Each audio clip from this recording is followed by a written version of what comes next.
आ जाओ, death of A partner. तो retirement अपना कर लिया और डेथ अपना स्टार्ट करेगा, ठीक है। रिटायरमेंट और डेथ में क्या फर्क है? देखो अकाउंटिंग एंट्री सेम है जैसे रिटायरमेंट का है, इसलिए चैप्टर दोनों एक साथ मिला के दिया, रिटायरमेंट एंड डेथ। सिर्फ 3 चीज का फर्क होगा।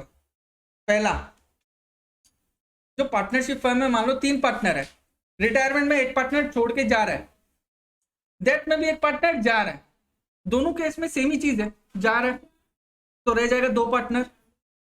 बट रिटायरमेंट में क्या है, वो जिंदा रहता है और इसमें वो मर जाता है, बस यही एक फर्क है,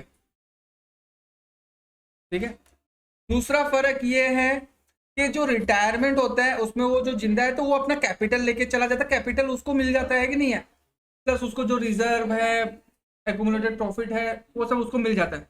अल्टीमेटली लास्ट में जाके जितना कैपिटल है वो लेके चला जाता है या उसका लोन अकाउंट में ट्रांसफर हो जाता है, जो भी है। डेथ का केस में ये तो पैसा तो लेके जाएगा नहीं ऊपर, तब क्या होगा, नॉमिनी को मिल जाएगा, उसको बोलते हैं एग्जीक्यूटर, ठीक है। तीसरा केस, तीसरा फर्क ये हुआ, हम लोग यहाँ पे किया था जेएलपी किया था और आईएलपी किया था, ये 2 चीज किया था कि नहीं किया था। तो इसमें क्या आया था, सरेंडर वैल्यू आया था रिटायरमेंट के टाइम में, सरेंडर वैल्यू। बट जब किसी का डेथ हो जाता है तो जेएलपी और आईएलपी जो होगा वो सरेंडर वैल्यू नहीं मिलेगा, मैच्योरिटी वैल्यू मिलेगा। तुम लोग को बोला था ना कि आज हम एक पॉलिसी लेके रखा है, हर साल हम प्रीमियम पे कर रहे हैं 10,000 रुपया, मान लो कि 10 साल के लिए पॉलिसी लेके रखा है, हमको 10 साल 10,000 रुपया देना है। मेरा 10 साल में कितना रुपया गया, 1,00,000 रुपया। मान लो कि उसका मैच्योरिटी वैल्यू, पॉलिसी का वैल्यू है 2,00,000 रुपया, तो 2,00,000 रुपया हमको 2 कंडीशन में ही मिलेगा। पहला डेथ, दूसरा पूरा टाइम कंप्लीट होने के बाद। अगर डेथ नहीं हुआ, तीनों जिंदा है और टाइम कंप्लीट हो गया 10 साल, तब 2,00,000 रुपया मिल जाएगा। बट अगर तीनों जिंदा है, एक छोड़ के जा रहा है, तब सरेंडर वैल्यू मिलता है, पूरा 2,00,000 रुपया नहीं मिलेगा, जितना पॉलिसी रहता है उसका सरेंडर वैल्यू मिल जाता है, ठीक है। ये 3 फर्क। तो तुम कुछ बोलना है, गाली वाली देना है तुमको। ये भी एग्जाम में आया हुआ theory, calculation of the total amount due to representative, representative तो नॉमिनी हो गया, ठीक है ना, रिप्रेजेंटेटिव मतलब nominee of the deceased partner. क्या क्या मिलेगा, उसका कैपिटल अकाउंट या करेंट अकाउंट में जो बैलेंस है, ठीक है। Goodwill of the firm, firm का गुडविल मिलता है। हम तुम लोग को बोला था ना, एक जन शादी करके चला जाता है तो वो लोग गिफ्ट में उसको गुडविल देता है, सेम इस केस में भी वही है। मर गया ना, तो मरने के बाद क्या होता है, आदमी लोग के बारे में अच्छा बोलता है ना, तो सेम वहीं पे गुडविल भी दे देगा वो लोग को, ठीक है, जो जा रहा है। इंटरेस्ट ऑन कैपिटल मिलेगा, उसका कैपिटल जब तक था, जब तक जिंदा था तब तक उसको कैपिटल मिल जाएगा, ठीक है। हाँ, interest on capital. Revaluation asset और लाइबिलिटीज, एसेट और लाइबिलिटीज का रिवैल्यूएशन अकाउंट बनाया तो उसमें प्रॉफिट या जो भी लॉसेस है वो आ जाएगा। कोई भी प्रॉफिट या रिजर्व जो नहीं बांटा, जैसे जनरल रिजर्व वगैरह, ठीक है ना, उसका जॉइंट लाइफ पॉलिसी का शेयर या इंडिविजुअल लाइफ पॉलिसी का शेयर। और रिटायरमेंट में हम लोग क्या किया था कि वो 6 महीना तक था, उसके बाद रिटायरमेंट कर लिया था, तो 6 महीना तक जो बिजनेस प्रॉफिट कमाया उसका भी उसको पार्ट मिलेगा कि नहीं मिलेगा। वैसे ही इसका भी, he share of profit from the date of last closing up to the date of his death. Last closing क्या होगा, या तो 31 दिसंबर या 31 मार्च होगा। तो 31 मार्च को, जब अगर 31 मार्च को क्लोजिंग होता है तो ओपनिंग कब से होगा, 1 अप्रैल से। मान लो कि वो दिसंबर में मर गया, तो अप्रैल से लेकर दिसंबर तक जितना प्रॉफिट होता है उसमें इनटू उसका शेयर उतना उसको मिल जाएगा, ठीक है।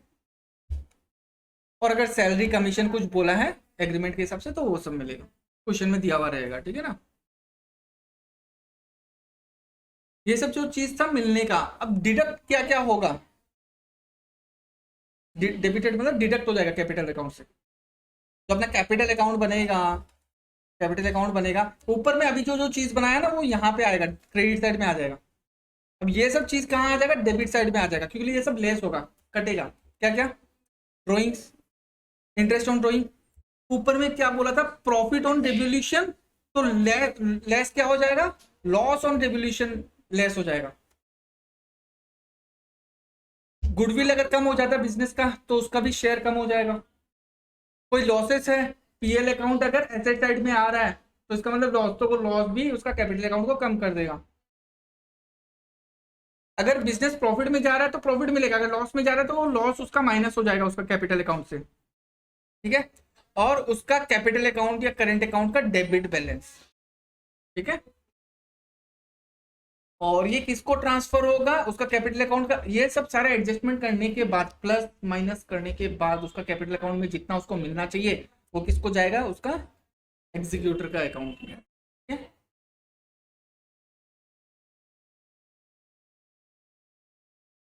अच्छा, where goodwill appears in the books. Goodwill appears in the books का मतलब, बुक में मतलब कौन सा साइड में, क्या क्रेडिट, बैलेंस शीट क्रेडिट से होता है क्या? बैलेंस शीट हमेशा दो साइड है, एसेट और लाइबिलिटीज, ऐसे बोला करो, ठीक है ना। तो बैलेंस शीट में अपना एसेट साइड में क्या दिखा रहा है, यहाँ पे गुडविल दिखा रहा है, तो गुडविल को हटाना पड़ेगा, खत्म करना पड़ेगा। खत्म कैसे करेगा, डेबिट करके या क्रेडिट करके? ये क्या होता है, छलांग मार रहा है क्या ऐसे, डेबिट करके खत्म करेगा? हम गुडविल बोला, गुडविल को खत्म कैसे करेगा, डेबिट करके या क्रेडिट करके? गुडविल क्या है, एसेट बढ़ने से क्या, एसेट बढ़ने से, तो उसको खत्म करने के लिए, अभी तो तुम डेबिट बोल रहा था। तो गुडविल को क्रेडिट कर दिया, पार्टनर्स का कैपिटल अकाउंट डेबिट करके खत्म कर दिया। ठीक है ना, give credit to this is partner for his share of goodwill. अब जो फर्म का जो गुडविल बनेगा उसको गुडविल मिलेगा, ये तो बुक्स में था, वो गुडविल तो हटाना ही पड़ेगा। उसके बाद आज का डेट में फर्म का जो गुडविल है वो उसको उतना उसका शेयर मिलेगा। ठीक है, ये कौन देगा, जो एग्जिस्टिंग पार्टनर है, जो रह गया जो पार्टनर, वो क्या करेगा, टाटा बाय बाय करते करते उसको गुडविल दे देगा। होता है ना, जाता है शमशान घाट में फूल चढ़ा के आता है, माला चढ़ा के आता है, वो गुडविल के नाम पे उसको फूल माला, फूल माला का भी तो दाम रहता है ना। तो फूल माला नहीं, वो लोग बाहर है मान लो कि उसको अकाउंट में दे दिया पैसा, एक काम करो तुम भी खरीद लो खुद का फूल माला। कर सकता है कि नहीं कर सकता है?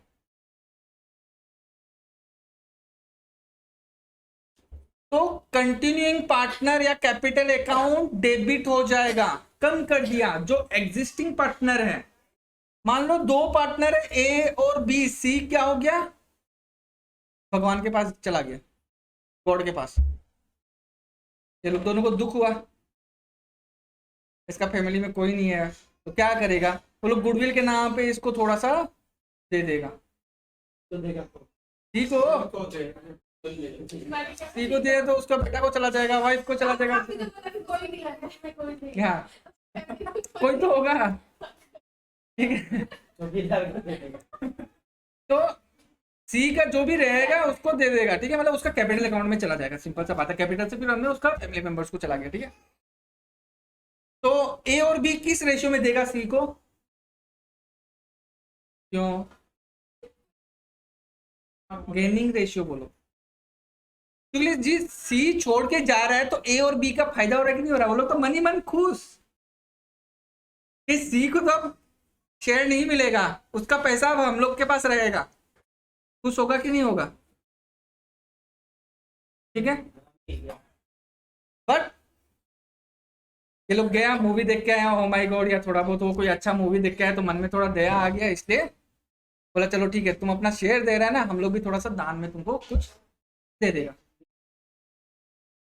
ठीक है ना, थोड़ा अच्छा आदमी बन गया, मतलब होता है ना, पहले पाप कर लो फिर उसके बाद थोड़ा सा पुण्य कर लो, वही चीज है यहाँ पे। पाप तो कर लिया उसका शेयर लेके, फिर पुण्य भी करेगा थोड़ा सा शेयर दे के, बट वो गुडविल के नाम पे देगा।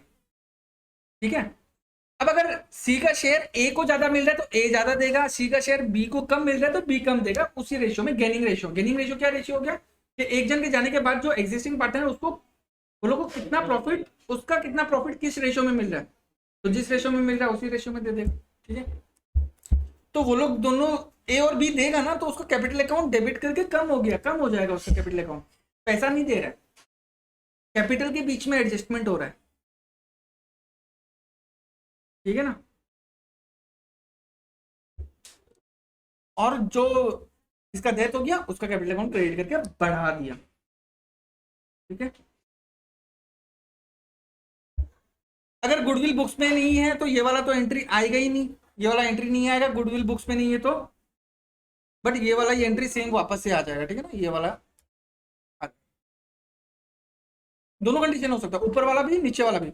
अगर गुडविल बुक्स में अपियर है तो दो एंट्री होगा, एक तो पहले गुडविल को हटाओ, फिर दूसरा वाला जो नया गुडविल है उसमें से शेयर दे देगा जो जिसका डेथ हो गया। और अगर गुडविल बुक्स में है नहीं तो इसका एंट्री होना ही नहीं है, तो बचा क्या, एक ही एंट्री करना है, ये वाला, ठीक है ना। Illustration number 42.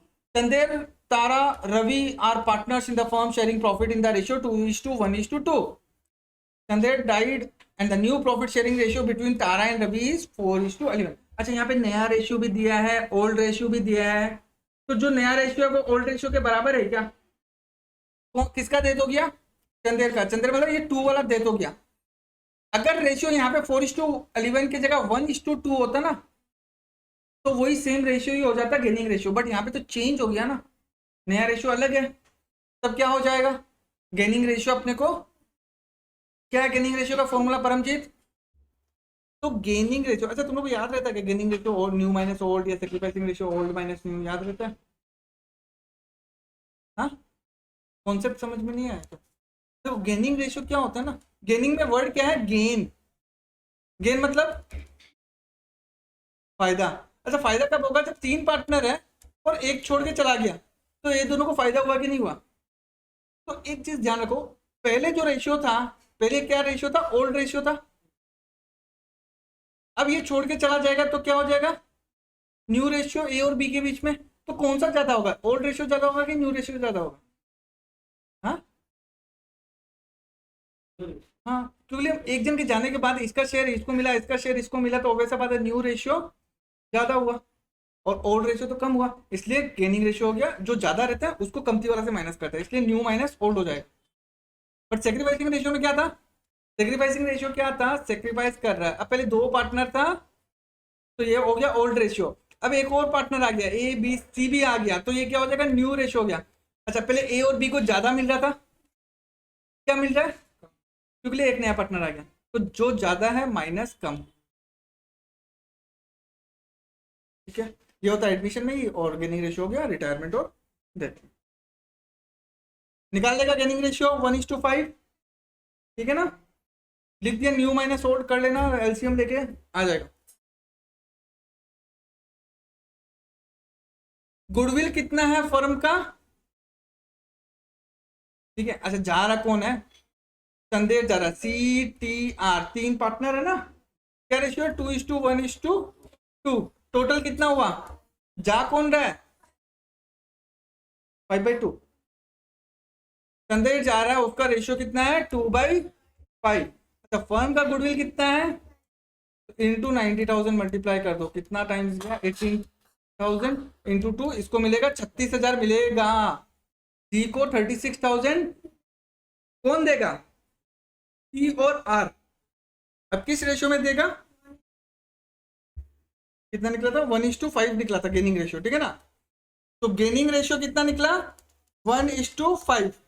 अब ये 36,000 को 1:5 में डिवाइड करो, टोटल कितना हो गया, तो 36,000 को 6 से डिवाइड किया तो कितना हुआ, 6,000। तो टी देगा 1:6,000 और आर देगा 5:6,000। ये देगा 6,000, ये देगा 30,000, ठीक है। अच्छा, ये 6,000 कैसे आया, अगर नीचे में अगर 6 करें, नीचे में यहाँ पे 6 करें तो यहाँ पे 36 हो जाएगा, यहाँ पे भी 36 हो जाएगा ना। तो 6 को 36 से डिवाइड किया तो 6,000 ही आ गया, यहाँ पे भी 6 को 36 से डिवाइड किया, इसलिए हम लोग बोलते हैं 1/6 5/6, 1/6 5/6, ठीक है ना। तो जो 2 पार्टनर देगा वो लोग दोनों का कैपिटल अकाउंट डेबिट करके काम कर दो, और जिसका डेथ हो गया उसको क्रेडिट कर दो, ठीक है। चलो 43 नंबर देखो। अच्छा, calculation of profit for the current period. ये भी हम लोग रिटायरमेंट में किया था कि जितना पीरियड तक वो था उसके बाद रिटायर कर लिया, तो date of starting of accounts से लेके तब जब तक रिटायरमेंट का डेट तक जो प्रॉफिट होता है उतना ही प्रॉफिट का उसका शेयर मिलेगा, ठीक है ना, पूरा प्रॉफिट नहीं, इनटू उसका शेयर। यहाँ पे भी सेम वही केस है।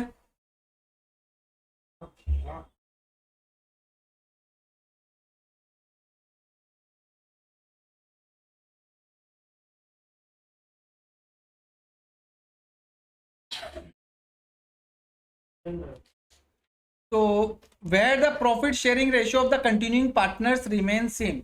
अगर कंटिन्यूइंग पार्टनर का प्रॉफिट सेम है तो क्या हो जाएगा, अपना जो पार्टनर चला गया जिसका डेथ हो गया है उसको प्रॉफिट मिल जाएगा। अच्छा, प्रॉफिट मिलने से क्या होगा, कैपिटल बढ़ता है कि कम हो जाता है, बढ़ता है। तो यहाँ पे इसका कैपिटल को क्रेडिट कर दिया, या तो कैपिटल अकाउंट आएगा या करंट अकाउंट आएगा, फिक्स्ड या फ्लक्चुएटिंग जो भी मेथड दिया रहेगा क्वेश्चन में उस हिसाब से। हाँ, डिक्रीज नहीं, डिसीज्ड है, ठीक है ना। तो डिसीज पार्टनर का कैपिटल या करेंट अकाउंट उसका क्रेडिट हो जाएगा विथ ही शेयर। मान लो कि 60,000 रुपया प्रॉफिट हुआ और उसका शेयर 1/6 है, तो उसको कितना मिलेगा, 10,000 ही मिलेगा यहाँ पे, ठीक है ना। और profit and loss suspense account debit हो जाएगा। जब प्रॉफिट एंड लॉस सस्पेंस क्यों डाल दिया, क्योंकि पूरा प्रॉफिट एंड लॉस अकाउंट कब बनता है, जब ईयर एंड होता है। बट यहाँ पे मान लो कि 6 महीना बाद ही उसका डेथ हो गया, तो 6 महीना का जो प्रॉफिट है अब उसको देगा। तो पॉसिबल नहीं है कि 6 महीना में प्रॉफिट एंड लॉस अकाउंट बनाए। अगर बना भी दे तो दो दो बार बनाना पड़ेगा, एक तो 6 महीना बाद और उसके 6 महीना बाद जब ईयर एंड होगा तब और एक बार बनाना, ठीक है। तो हम लोग क्या होता है, एजम्पशन ले लेता है कि 6 महीना का प्रॉफिट इतना हुआ होगा, तो उस हिसाब से उसको प्रॉफिट दे देता है। एक्चुअल में तो प्रॉफिट एंड लॉस अकाउंट नहीं बनेगा ना, इसलिए एक बार सस्पेंस अकाउंट बना के दे दिया, प्रॉफिट एंड लॉस सस्पेंस, ठीक है। तो मान लो कि उसको 10,000 का प्रॉफिट यहाँ पे चला गया, अब पूरा साल भर और काम किया तो मान लो कि 1,20,000 का प्रॉफिट हुआ, बट ऑलरेडी उसको 10 तो दे ही दिया ना, तो जो 1,10,000 रह जाएगा ना वो ओल्ड पार्टनर्स में बढ़ जाए, समझ गया।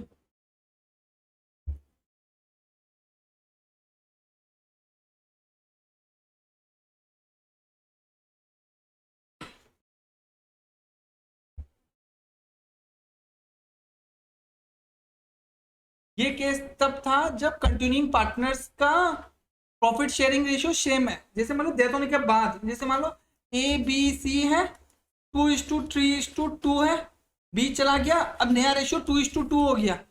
ये कंडीशन होने से ये वाला एंट्री करेगा, बट नया रेशियो अगर चेंज हो जाता है, अलग हो जाता है, तब क्या होगा, where the profit sharing ratio of the continuing partner is different, that is there is a change in their profit sharing ratio.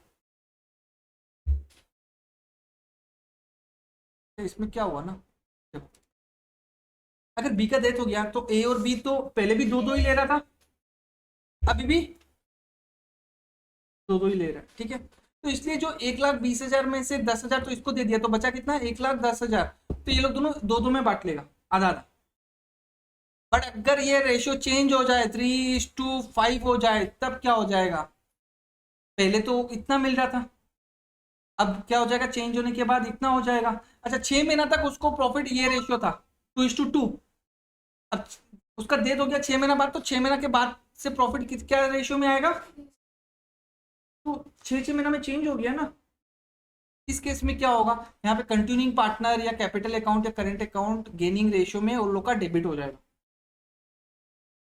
ठीक है। यहाँ पे profit and loss suspense account नहीं आएगा। यहाँ पे ये बोल रहा है कि चलो ठीक है, हम लोग का जो प्रॉफिट हो रहा है ना, तुमको 10,000 रुपया मिलना है ना, ठीक है, तुमको 10,000 रुपया देगा, but profit and loss suspense account के थ्रू नहीं, हम लोग अपना कैपिटल अकाउंट के थ्रू दे देगा, बट गेनिंग रेशियो में,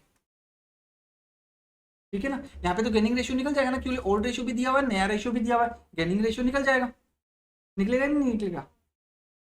तो ये लोग गेनिंग रेशियो के हिसाब से वो लोग का कैपिटल अकाउंट डेबिट हो जाएगा, और डिसीज पार्टनर का यहाँ पे 10,000 क्रेडिट, यहाँ पे भी ए और बी का जो है क्रेडिट हो जाएगा, डेबिट हो जाएगा, ठीक है ना, क्लियर। एग्जांपल देख लो, ये 44 नंबर, ठीक है। Where the profit sharing ratio of the continuing partner remains the same,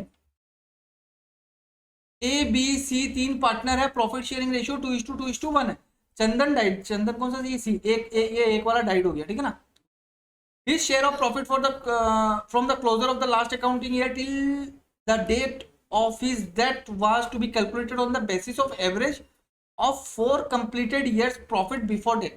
अच्छा, प्रॉफिट तो पता नहीं चलेगा, वो लोग एग्जाम्पशन ले रहा है कि लास्ट 4 ईयर्स का जो प्रॉफिट है वो तो पता ही है, अकाउंट्स क्लोज हो गया, तो लास्ट 4 ईयर का जो प्रॉफिट है उसका एवरेज ले लो, एवरेज ले सकता है ना। तो एवरेज निकाल लिया 12, 13, 15, 16, कितना साल का लिया 4, तो एवरेज कितना, एवरेज मतलब हर साल हम लोग का कमाई हो रहा है 14,000 रुपया, ठीक है। ईयर एंड कब हो रहा है, देखो 31 दिसंबर को एंड हो रहा है, एक बात ध्यान रखना। अच्छा, उसका डेथ कब हुआ, अच्छा 31 दिसंबर को उसका अकाउंटिंग ईयर खत्म होता है, तो स्टार्ट कब से होता है फिर, 1 जनवरी से। तो जनवरी, फरवरी, मार्च, अप्रैल, मई, जून, 6 महीना तक वो जिंदा था, फिर उसके बाद मर गया, तो 6 महीने का प्रॉफिट निकाल लो। 14,000 पूरा साल का एवरेज प्रॉफिट है, तो 6 महीने का प्रॉफिट कितना होगा, 7,000। अब 7,000 इंटू उसका शेयर 1/5 मिलेगा, पूरा 7,000 नहीं मिलेगा, ये 7,000 में 3 जन का पार्ट है, ए बी और सी का, उसमें से सी का जो कितना पार्ट है वो निकालो ना, 2:2:1 था, तो 7,000 इंटू 155 उसको 1,400 रुपया मिलेगा, ठीक है। तो profit and loss suspense account to Chandan account, ये ऊपर वाला मेथड, ठीक है। Next, on the basis of sales या टर्नओवर, पहले तो अभी एवरेज मेथड कर लिया था कि 4 साल का एवरेज दिया हुआ था, उसका एवरेज निकालो। अब सेल्स के ऊपर है,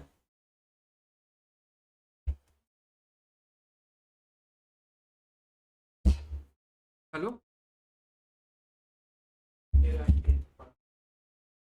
on the basis of sales और टर्नओवर, इलस्ट्रेशन नंबर 45 देखो, X, Y, Z are partners sharing profit and losses in the ratio 2:2:1. Z died on 30th April 2020. Accounts are closed on 31st December every year. कितना महीने के लिए जिंदा था परमजीत, ठीक है। Sales for the year 2019 amounted to rupees, इतना बोला कि 2019, इस साल का नहीं पिछले साल का सेल्स कितना है, 5 लाख रुपए। अच्छा, इस साल का सेल्स जनवरी से लेके अप्रैल, अच्छा अप्रैल तो खत्म हो गया, तो सेल्स तो पता ही हो ही सकता है हम लोग को कितना है, प्रॉफिट पता नहीं चल सकता है, तो सेल्स हम लोग का कितना है,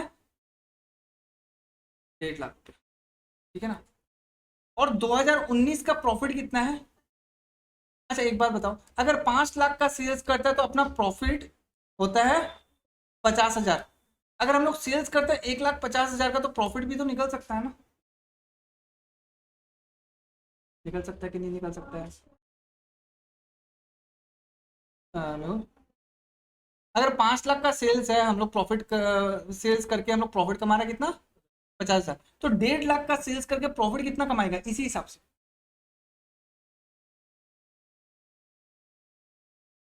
हाँ? नहीं 15,000, चलिए ऑब्वियस बात है, देखो यहाँ पे 10% का प्रॉफिट है कि नहीं, तो 15 लाख का 1,50,000 का 10%, 15,000 आ जाएगा, ठीक है।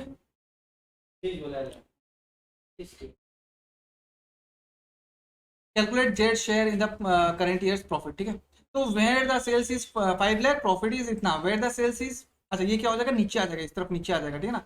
50,000, 5 लाख है तो नीचे आ जाएगा 50,000 के, तो 50,000 डिवाइडेड बाई 5 लाख। अच्छा अब यहाँ पे कितना आ गया, अच्छा ये होता कैसे है देख लो तुम लोग, चीज तो समझ लो इसका।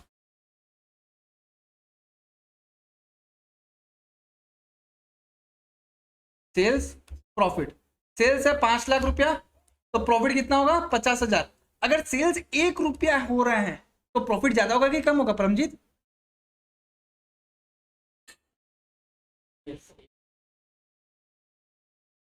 बढ़िया। 5 लाख का सेल्स है तो प्रॉफिट है 50,000, अगर सेल्स 1 रुपया होगा तो प्रॉफिट बढ़ेगा कि कम होगा, 50,000 से ज्यादा होगा कि कम होगा, वही पूछ रहा है, ठीक है। तो देखो, अच्छा ये 1 कैसे आया यहाँ पे, देख लो ये 1 कैसे आया यहाँ पे, ये 5 लाख को अगर 5 लाख से डिवाइड करने से 1, तो अगर हम यहाँ पे 5 लाख से डिवाइड कर देते हैं, इसको यहाँ पे ऐसे लिख लेता है, 5 लाख डिवाइडेड बाई 5 लाख, तो कितना हो जाएगा तो अगर लेफ्ट हैंड साइड में 5 लाख से डिवाइड कर रहा है तो राइट हैंड साइड में भी 5 लाख से डिवाइड करो। आ गया। अब यहाँ पे प्रॉफिट सेल्स कितना है, 1,50,000। अच्छा, 1 रुपया से 1,50,000 कैसे आएगा? मल्टीप्लाई करके, डिवाइड करके, प्लस करके, माइनस करके, कैसे? मल्टीप्लाई करके। कितना? 1.5 लाख से मल्टीप्लाई किया, इसका मतलब 1 इंटू, अगर लेफ्ट हैंड साइड में भी 1.5 लाख से मल्टीप्लाई किया तो इस तरफ भी 1.5 लाख से मल्टीप्लाई करना पड़ेगा। आ गया ना? 50,000 डिवाइडेड बाई 5 लाख इंटू, तो प्रॉफिट कितना आ गया? ठीक है, समझ गया कॉन्सेप्ट टू। बट हम लोग क्या है, बीच में ये लाइन खा जाता है, हम लोग डायरेक्ट ये लिख देता है, फिर हम लोग डायरेक्ट 1.5 लाख लिख देता है, तो इसको यहाँ नीचे लेके आ जाता है और इसको मल्टीप्लाई, क्रॉस मल्टीप्लाई कर देते हैं। ठीक है ना? अच्छा, 15,000 रुपये का 4 महीने का प्रॉफिट है, उसमें से जेड का शेयर कितना होगा? 1/5, मतलब 3,000। अच्छा, ये दूसरा मेथड है, ठीक है, प्रॉफिट परसेंटेज निकाल के।